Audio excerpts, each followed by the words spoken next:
Santa María Virgen. Dice el Evangelio de hoy, lo vamos a escuchar en la misa. El ángel Gabriel fue enviado por Dios a una joven virgen llamada María, desposada con un varón justo llamado José. Llegó el ángel y le dijo: alégrate, llena de gracia, el Señor es contigo. Ella se turbó, no sabía qué significaba eso y prácticamente le hizo la pregunta: ¿quieres ser la madre del Hijo de Dios? ¿Cómo?, pregunta ella. Si nosotros no lo entendemos, ella menos. Dice: el Espíritu Santo te cubrirá con su sombra, porque el hijo que va a nacer de ti será llamado Hijo del Altísimo. Y le pone una prueba. Ahí tienes a tu prima Isabel, que a pesar de su vejez, ya lleva 6 meses de embarazo. Isabel era anciana y estéril. Zacarías, su esposo, también anciano, sacerdote de la antigua alianza en el templo de Jerusalén. Entonces, ¿entendería mucho la Virgen? No. Lo que sí entendió es que podía permanecer virgen por el poder de Dios. Para Dios no hay imposibles. Y entonces, porque ella le había ofrecido a Dios su virginidad. Y Dios respeta esa decisión de María, pero a la vez la respeta y con su poder divino, infinito, puede hacer que siga siendo virgen a pesar de también de ser madre. Ese es un primer dogma, Santa María Virgen. La Iglesia nos propone creerlo. Entendemos mucho, sobre todo los protestantes que no quieren a la Virgen María. ¿Cómo si fue madre no puede ser virgen? Y si fue virgen no podía ser madre. No se pueden las dos cosas. Sin embargo, la Iglesia dice: por el poder del Dios, ella fue preservada de la mancha del pecado original. Y entonces, por el poder de Dios, pudo gestar un hijo en su vientre, dar la luz y seguir siendo virgen. Dogma que celebramos cada 25 de marzo, un día como hoy. Dentro de 9 meses ya estaremos en Navidad celebrando a María Madre, que es el segundo dogma. María es Madre de Dios. Hubo una corriente dentro de la Iglesia que decía que María era Madre de Dios en apariencia, que en realidad no le dio su carne, nomás aparentó ser la Madre de Dios. Cosa un poco absurda, porque tenía que ser humano Jesús para salvarnos a los humanos, pero sin dejar de ser Dios, para que su acto, que vamos a celebrar en la próxima Semana Santa, tuviera mérito infinito. Y ese dogma de Santa María, Madre de Dios, se celebra el 1 de enero. 1 de enero. Grábenselo bien, porque luego ustedes piensan que el 1 de enero obliga a la misa porque es el primer día del año. ¡No! Obliga a la misa porque es el dogma de Santa María, Madre de Dios. Ese dogma de Santa María, Madre de Dios, fue proclamado en 1854. 854. Y 4 años después, en 1858, se apareció la Virgen de Lourdes. Y Bernadette, que fue la vidente, le preguntó: ¿cómo te llamas? Y dijo: yo soy la siempre Virgen Santa María, Madre de Dios. Pero en 1531, la Virgen de Guadalupe le había dicho a San Juan Diego: yo soy la siempre Virgen Santa María, Madre del verdadero Dios por quien se vive. De María tomó su carne y del Espíritu Santo conservó la divinidad. Y obliga a venir a misa por ese dogma de Santa María, Madre de Dios. Como también diciéndonos la Iglesia: comienza el año tomado de la mano de María, que como madre sabrá protegernos y cubrirnos con su manto. El tercer dogma es que María ha sido elevada en cuerpo y alma al cielo. María asunta al cielo. Fue llevada en cuerpo y alma. Dogma que celebramos, que lo proclamó el Papa en el año 1950. Algunos ya habían nacido para esa fecha de los que están aquí. En 1950 se dijo que María había sido llevada en cuerpo y alma a los cielos. Lo celebramos el 15 de agosto. ¿Y cómo dice la bula del Papa? Dice, no podía conocer la corrupción la que no conoció pecado. Ahorita vamos a ver que la consecuencia del pecado fue el dolor y la muerte. Y si María no tuvo pecado, no tenía por qué morir. Y van a decirme, entonces, ¿por qué murió Cristo? Si Él tampoco tenía pecado. Más bien vino a redimirnos de nuestros pecados. Por eso San Pablo lo dice. Cristo cargó con nuestros pecados para destruirlos en la cruz. Él se hizo pecado, pero asumiendo nuestros propios pecados, no los de Él. Ese dogma del María Asunta en cuerpo y alma al cielo, 15 de agosto lo celebramos. Aquí yo sé que el 14 hacen la dormición, ¿verdad? Acuestan a la Virgen y el 15 ya la paran. Y el cuarto dogma, que es con el que tenía que haber empezado, es el que María es inmaculada, la Inmaculada Concepción. ¿Qué quiere decir esto? Que desde el primer instante que fue concebida en el vientre de su madre Santa Ana, no tuvo el pecado original que tenemos todos nosotros y por el cual nos tenemos que bautizar. Inmaculada Concepción. Y ese dogma lo celebramos el 8 de diciembre. ¿Estamos? Bueno, al estar celebrando hoy, 25 de marzo, María Virgen y Madre de Dios, ¿por qué Dios la eligió? Vamos por partes. En el paraíso, al crear Dios a Adán y Eva, nos dice el libro del Génesis, que los puso en el paraíso. Y el paraíso estaba lleno de árboles frutales, de toda especie. Dios les dijo, puedes comer de todos los árboles que hay en el jardín, menos del que está en medio. Menos del que está en medio. Porque el día que comas de él morirás.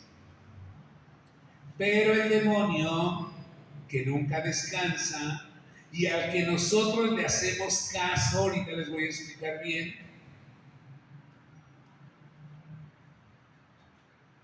también se presentó con ellos. Y llega con Eva. ¿Es cierto que de este árbol no pueden comer? No, que no pueden comer frutos del jardín. Dice, podemos comer de todos, menos del que está en medio. ¿Y por qué? Es que Dios dijo que el día que comamos, moriremos. Y fíjense qué astuto es Satanás. Tenemos que ser más astutos nosotros, porque el demonio se presenta siempre engañoso, apetitoso y con apariencia de bien. Le dijo, no es cierto que van a morir. El día que coman de este fruto, serán como Dios. ¿Sí? Y no mintió. ¿Pero en qué? El día que coman de este fruto serán como Dios. Pero luego continuó diciendo, conocedores del bien y del mal. Solamente como Dios, en cuanto aquí vamos a conocer el bien y el mal. No como Dios en su eternidad, no como Dios en su infinita sabiduría, no como Dios en su infinito poder, sino solamente, y lo dijo bien Satanás, conocedores del bien y del mal. Pero al parecer Eva se quedó con la primera palabra, serán como Dios. ¡Ah! La primera cosa del gran pecado es el orgullo. El orgullo, no aceptar lo que somos y querer ser lo que no podemos ser. ¿Sí se entiende? El orgullo, ser como Dios. ¿Qué es lo que había hecho el demonio? ¿Por qué fue precipitado al infierno? Porque se creyó tan bello que quiso sentarse en el trono de Dios y hacer a Dios a un lado. Y por eso Dios lo manda al infierno. Dice que no existe el infierno, nos dice el libro de los Macabeos, pero que ante esta situación de rebeldía de Luzbel y sus ángeles malos, Dios tuvo que crear un lugar donde ponerlos y ese lugar es el infierno. Pero al principio no existe el infierno, hasta ese momento de la rebelión. Entonces, como Satanás ya estuvo en el cielo y sabe lo feliz que se está ahí, pero también sabe que no lo va a poder tener nunca, que ya lo perdió para siempre. Y entonces tiene mucho coraje con Dios. Y lo quiso enfrentar, pero le fue como en feria. Por eso ahora, ¿qué es lo que hace? Quise enfrentar a Dios y me fue como en feria. Ahora, como le tengo tanto coraje, tanto odio, me la va a pagar con sus hijos que tanto quieren. Es aquí donde les decía, tenemos que entender y no dejarnos embabucar tan fácilmente por las tentaciones del demonio. Porque en realidad no le importa a Adolfo, le importa hacer sufrir a Dios. No, Adolfo, ese ni le va ni le viene. Pero a través de nosotros hace sufrir a Dios, por eso le duele tanto el pecado. Pues sucede que doña Aurea tiene un hijo y me cae muy gordo. Y una vez me ofendió y me agarré golpes con él, pero me ganó. Me dejó todo molido. Entonces, ya no lo voy a enfrentar a su hijo porque me ganó, me gana. Tiene más poder, más fuerza, más maña que yo. Entonces, ¿qué voy a hacer? No, perdón, ya puse mal el ejemplo. Es el papá, el esposo de Aurea, tiene un hijo. Yo me enfrento con el esposo de Aurea y me gana. Tiene más fuerza, más maña, más todo que yo. Entonces yo le agarro mucho coraje. ¿Cómo se llama su esposo? Le agarro mucho coraje a Serafín. Pero como no lo puedo enfrentar porque ya lo intenté y no me fue nada bien, digo, ok, me lo vas a pagar con tu consentido. Serafín tiene un hijo que se llama Jonathan. También se llama Serafín, un Serafín Junior. Y entonces, cuando va por la calle, yo le meto el pie y ¡pum! Allá va de cara al suelo. Y llega sangrando de nariz y sin 3 dientes. ¿Qué pasó? Es que Barba me puso zancadilla y me fui al suelo y me pegué bien feo en el cemento. ¡Ay! Va a decir Serafín, pero ¿por qué se lo hace a mi hijo? Que me enfrente a mí. Otro día sale el Serafín Junior de la escuela y yo traigo un alfiler y chum, le pico una nalga. ¡Ay! Es que Barba, cuando salí de la escuela me picó una nalga con un alfiler o con una aguja. Y Serafín se hija. ¿Por qué no me lo hace a mí? ¿Por qué se ensaña con esta pobre criatura débil e indefensa? Eso es lo que pasa entre el diablo y Dios. El diablo quiso enfrentar a Dios y no pudo. Fue vencido. Dice, ok, amas tanto a tus hijitos los hombres, pues me la pagas con ellos. Te hago sufrir a través de ellos. Y entonces nos pone tentaciones. Nos pone tentaciones Satanás. Y como era un ángel sabio, es inteligente, no es tonto. El diablo no es tonto, es inteligente. Y sabe manejar las cosas con astucia. Ya les decía, siempre se presenta engañoso, apetitoso y con apariencia de bien. ¿Qué pasó con Eva? Es que el día que comas serás como Dios, conocedor del bien y del mal, no más eso. Por eso tenemos que ser más astutos. ¿Cómo podemos vencer la tentación o al demonio? El arma poderosa con la que lo podemos vencer se llama oración. Si Adolfo va a matar un marrano para hacer sus carnitas, ¿qué necesitan? Un cuchillo, una daga. Si Male va a hacer un mole de guajolote, ¿qué necesita? Pues un machete para cortarle el pescuezo. Si Serafín va a ir a sembrar, ¿qué necesita? Pues un arado. Bueno, hoy hay tractores. Si Mari va a hacer una ensalada, ¿cómo le llaman? Salsa huevona. Que digo que es la que tiene más trabajo, picar cebolla, jitomate, chilitos, cilantro. Las huevonas es aventarnos y tomarse a la licuadora y ya está. ¿Qué necesita? Necesita una tabla y un cuchillo para picar esos jitomates, para picar esa cebolla, etc. ¿No? Todo trabajo para poderlo realizar, para poderlo vencer, necesita su propia arma. Si Israel quiere matar un venado, ¿qué necesita? Pues una pistola, una carabina. Entonces, si quieres vencer al demonio, no lo vas a vencer con un palo, con un cuchillo o con una pistola. El arma para vencerlo se llama oración. En forma de verso se los digo, pero nunca me atienden. A mayor tentación, mayor oración. Solo con la oración se vence la tentación. Es el arma para debilitar a Satanás. Es el arma para debilitar a Satanás. Estaba San Martín de Porres barriendo la escalera del convento dominico allí en Lima. Muy de madrugada, porque ese casi no dormía. Y entonces hay una antorcha, no había los focos de luz como ahora. Hay una antorcha iluminando, una tea, también le llaman algunos. Martín con su escoba barriendo suavemente para no hacer ruido y no despertar a sus hermanos monjes. Y entonces empieza a oír una voz que le dice: Martín, eres grande.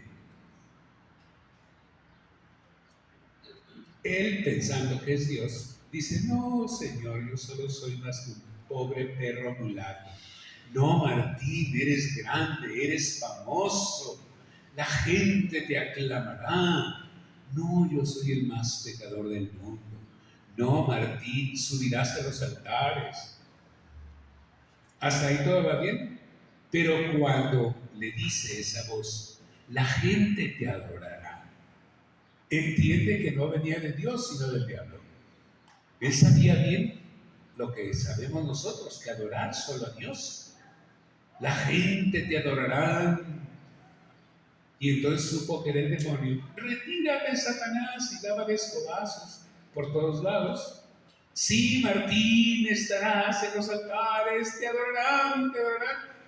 Entendió que era el demonio. Como estaba pintando la reja de la escalera, agarró la brocha, hizo una cruz en la pared, cesó la llama y la voz.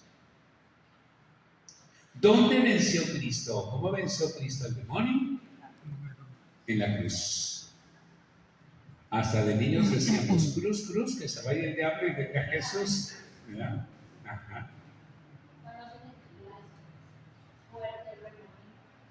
Cuando hay mucho granizo, cuando hay una tormenta fea, hacer una cruz de sal. Pero ella decía, hagan una cruz de sal. O ella salía y la hacía en la puerta, la cruz de sal. Ahí fue vencido. Entonces, acuérdense, ¿cómo venció Cristo las tentaciones del demonio? Cuando estuvo en el desierto. Primero pasó 40 días en oración.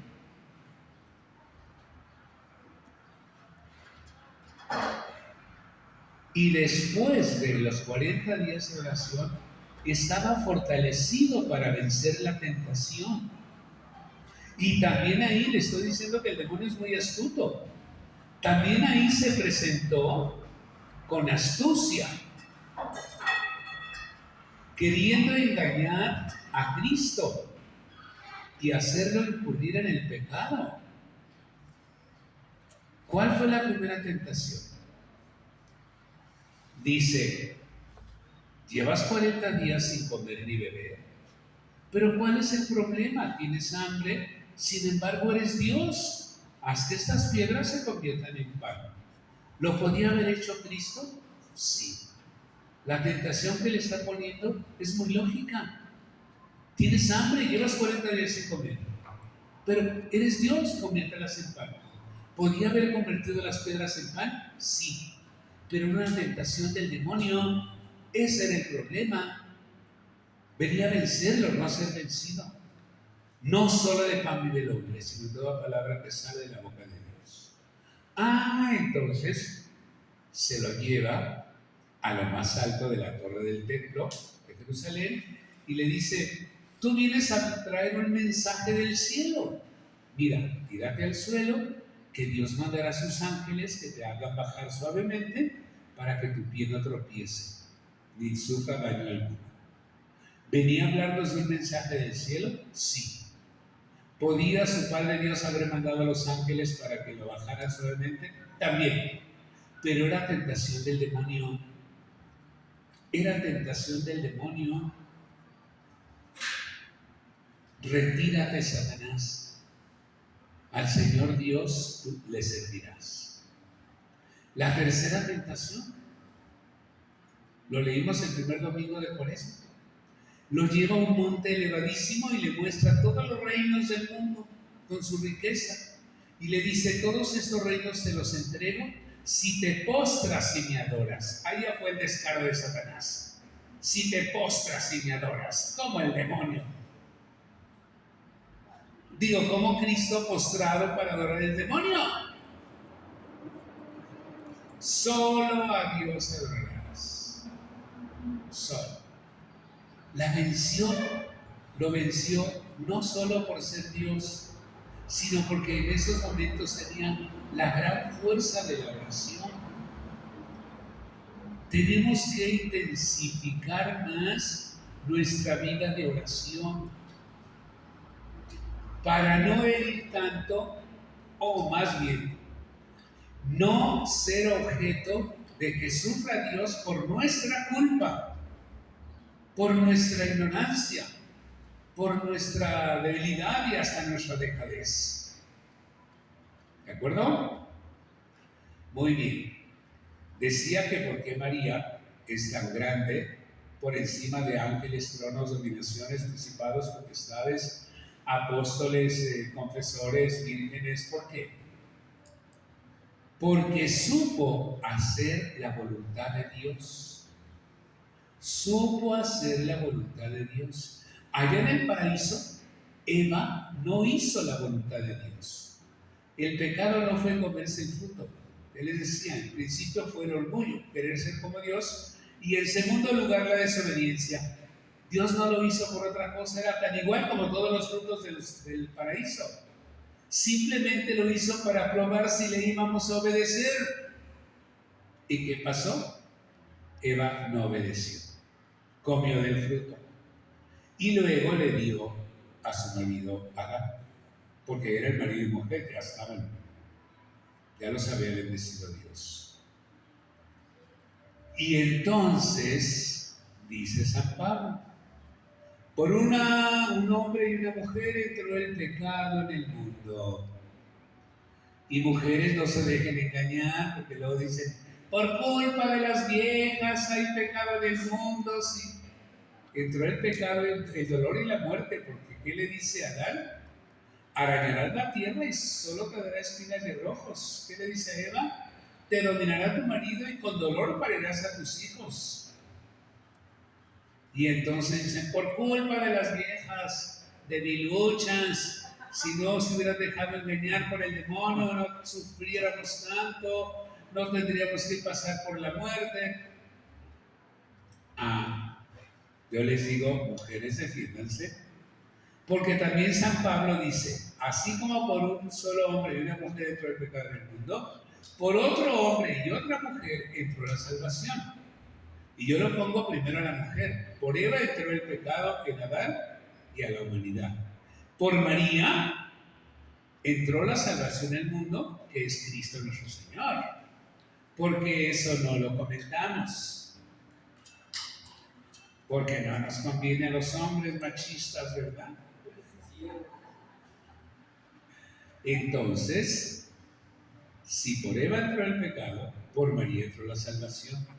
Si por Adán entró la muerte, por Cristo nos llegó la vida.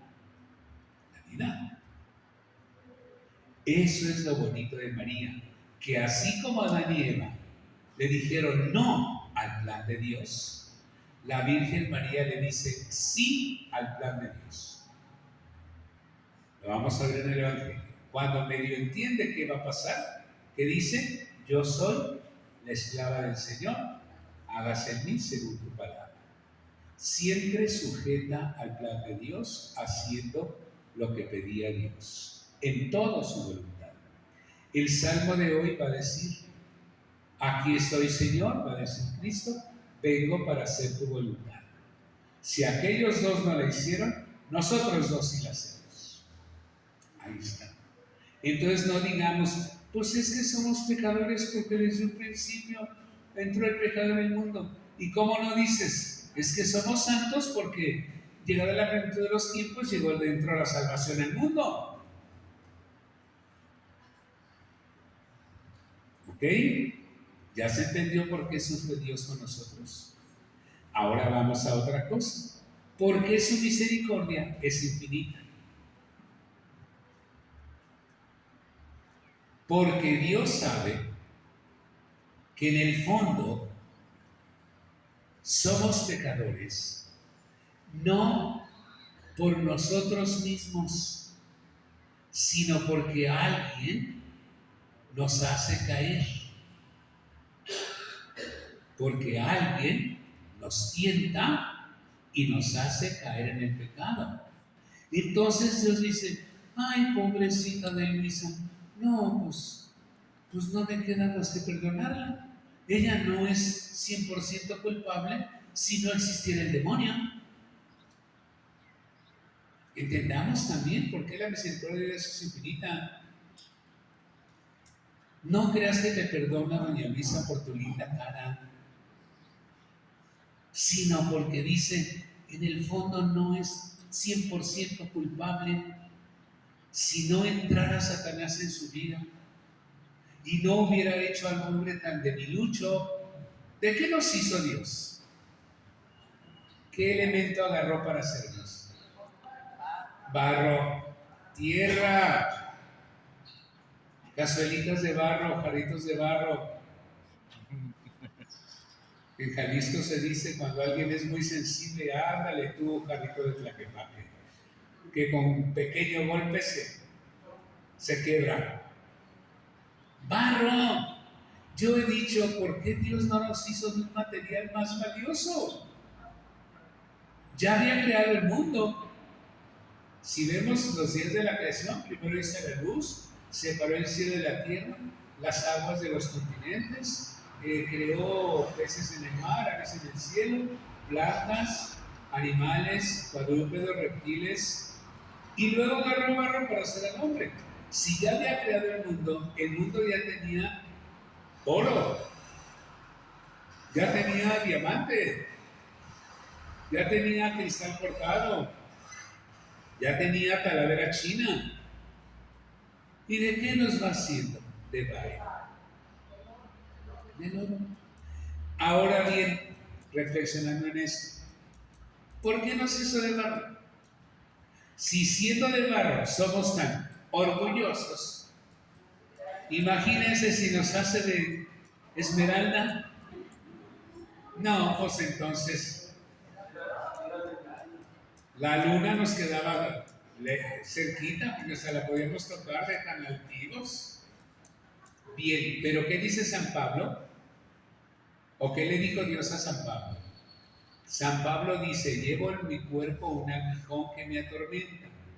Le he pedido a Dios que me lo quite y me ha dicho, te basta mi gracia, porque en la debilidad se manifiesta mi fuerza. Te basta mi gracia porque en la debilidad se manifiesta mi fuerza. Por eso nos hizo de barro. Y sabe que el barro es el material más frágil. Y entonces, por eso les decía, su perdón no tiene límite, porque dice, primero, pobrecitos, ¿de qué material están hechos? Frágiles, débiles, pecadores. Y segundo, no son tan culpables si no existiera Satanás. Y por eso su perdón no tiene límite. Preguntó San Pedro, ¿cuántas veces se debe perdonar? Hasta 7. Y dijo, no solo 7, 70 veces 7. Y ya les he explicado que el número 7 significa totalidad. Siempre, siempre, y todos los pecados se deben perdonar. Y si Dios perdona, ¿por qué no vamos a perdonar nosotros? Si Dios perdona, ¿por qué no resistimos al perdón? Y Él nos dijo, ama a tus enemigos, perdona al que te hace mal. Y no solo 7, sino 70 veces 7. Y luego, ¿cuál es a veces nuestra expresión? Eso no te lo perdono nunca. Imagínense si Dios nos dijera eso no te lo perdono nunca. ¿A dónde iríamos a parar? Al castigo eterno. Aprendamos de Dios. Es que lo que me hicieron es bien injusto y muy doloroso. Y lo que le hicieron a Cristo era justo. ¿Y a Él no le dolió nada? Y no nos odie. Al contrario, cada día aumenta su amor hacia nosotros. Pero bien, si Él sabe que somos débiles, porque Él sabe de qué barrito estamos hechos. Dice el Salmo 138, léalo en su Biblia, no ahora, en la noche antes de dormir, que va a estar 139 y entre paréntesis 138. Dice, Señor, vea qué bonito salmo. Señor, tú me sondeas y me conoces. Tú sabes cuando me siento o me levanto. Antes de que el pensamiento llegue a mi mente, tú ya lo sabes. Antes de que la palabra sea pronunciada por mi boca, tú ya la conoces. Y continúa, ¿a dónde iré lejos de ti? Si subo a lo alto, ahí te encuentro. Si bajo a lo profundo, ahí estás tú. Él sabe de qué barro estamos hechos. Y sabe que la carne es débil. Pero nos dejó medios de fortaleza que nosotros ignoramos. Precisamente porque eres débil, te voy a dejar medios para fortalecerte. Yo digo, armas para que te defiendas. Armas para que te defiendas. ¿Cuáles son? La primera, ya les dije, la oración. Esa es una bomba atómica que aniquila al demonio. La segunda, lectura de la palabra de Dios. Lectura de la palabra de Dios. La tercera, frecuencia de sacramentos. Estamos hoy en el curso de sacramentos. ¿Qué es sacramento? Hacer sagrado a quien lo recibe. La cuarta, la sagrada comunión. Un cuerpo débil se vence fácilmente. Un espíritu, un alma débil, porque no se alimenta con la Eucaristía, se vence también fácilmente. Y la quinta, las obras de caridad, las obras de misericordia. Dice la Escritura, la limosna, y no se refiere a limosna de dar un besito en el canasto de los domingos, sino la caridad que se puede hacer al necesitado. Dice, la limosna borra infinidad de pecados. Entonces, no, tampoco podemos poner el pretexto, ay, Señor, es que soy tan débil, tan pecador, soy humano. Sí, pero te dejé medios para que te fortalezcas y los ignoras. Si un alfarero hace una vasija de barro y la deja así nomás, con el barro seco, ¿a quién se le va a antojar comprarla? A nadie.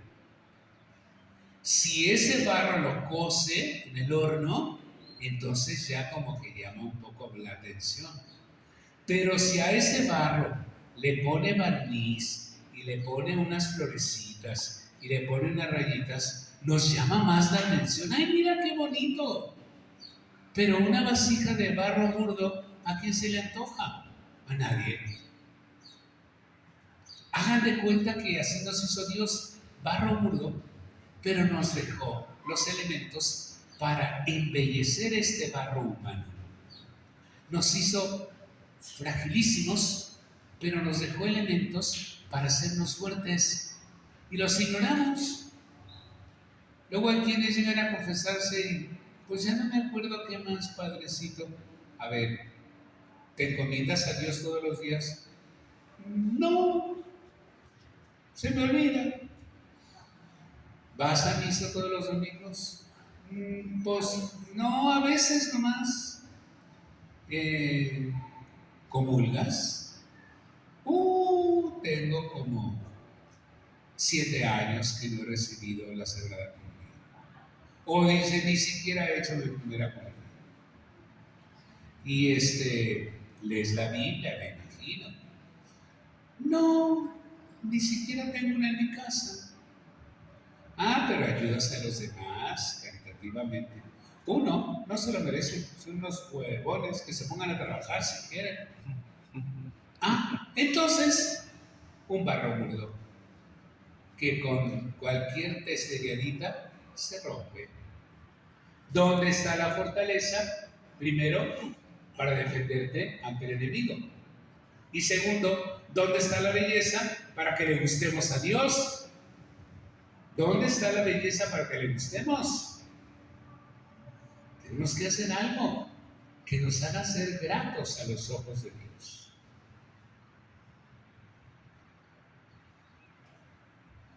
¿De acuerdo? ¿Cuál es el único pecado que dice Cristo que no sería perdonado? El pecado contra el Espíritu Santo. ¿Y cuál es el pecado contra el Espíritu Santo?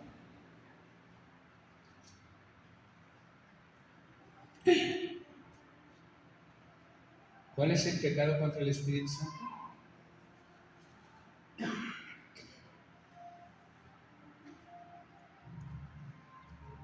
¿No se les ocurre nada?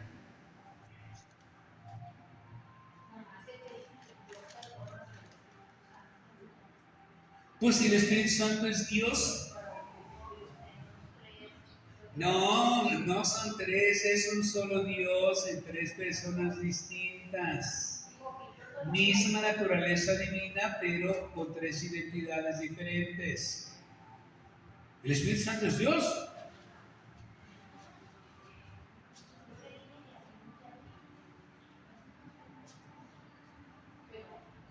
El Padre, el Hijo y el Espíritu Santo perdonan. Es lo mismo, es un solo Dios.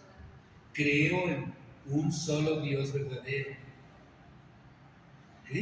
Un solo Dios verdadero, no hay más.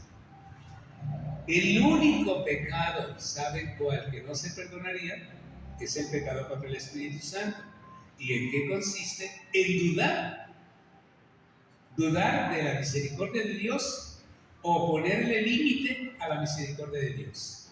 Porque hay quienes dicen, esto es tan grande que ni Dios lo puede perdonar. No le pongas límite a la misericordia de Dios y tampoco límite a su poder infinito. Todo se perdona, excepto cuando dudas. Ajá. La duda contra su poder y su misericordia. No el que yo dude si hay cielo o no hay cielo, porque a veces nos entra la duda. ¿Y si habrá vida después de esta vida? ¿Y si me iré a salvar? Esas son dudas. Pero cuando se le pone límite al poder infinito y a la infinita misericordia de Dios, pues es cuando no hay perdón. Ok, si crees que no puedo, pues quédate así. Ahora, vamos casi a las últimas cosas. Tenemos que aprender a perdonar como Dios perdona. Dios perdona y olvida. Dios perdona y olvida.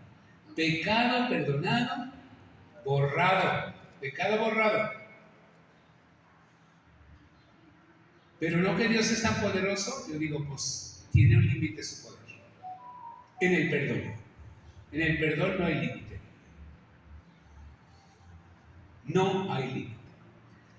Les pongo un ejemplo. Se va a confesar conmigo el obispo don Ramón Castro Castro.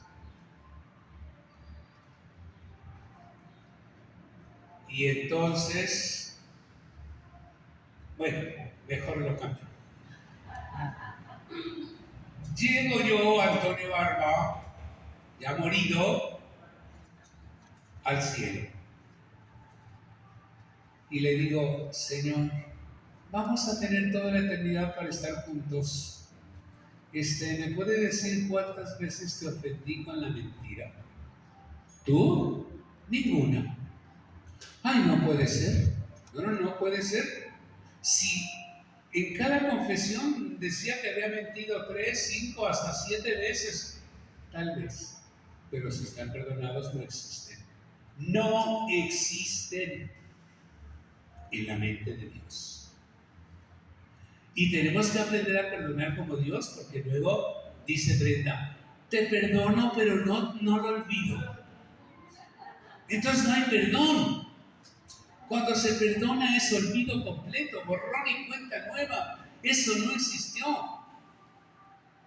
O también dice Marcelo, mira, a los 3 años y medio de casados me hiciste eso.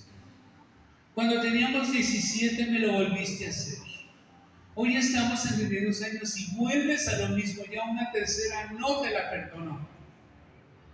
Si le está recordando lo que hizo a los 3 años y medio, lo que hizo a los 17 años, es señal que nunca perdonó. Nunca perdonó. Cuando yo me iba a ordenar sacerdote, dijo mi abuelo, que en paz descanse.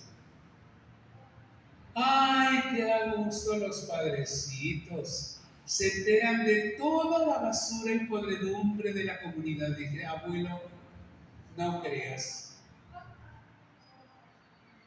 que nos enteramos. ¿Cómo no? Si nos acercamos a ustedes a decirle nuestros pecados y lo hace toda la gente. Sí. Pero una vez que diste la absolución a esa persona, eso ya se borró.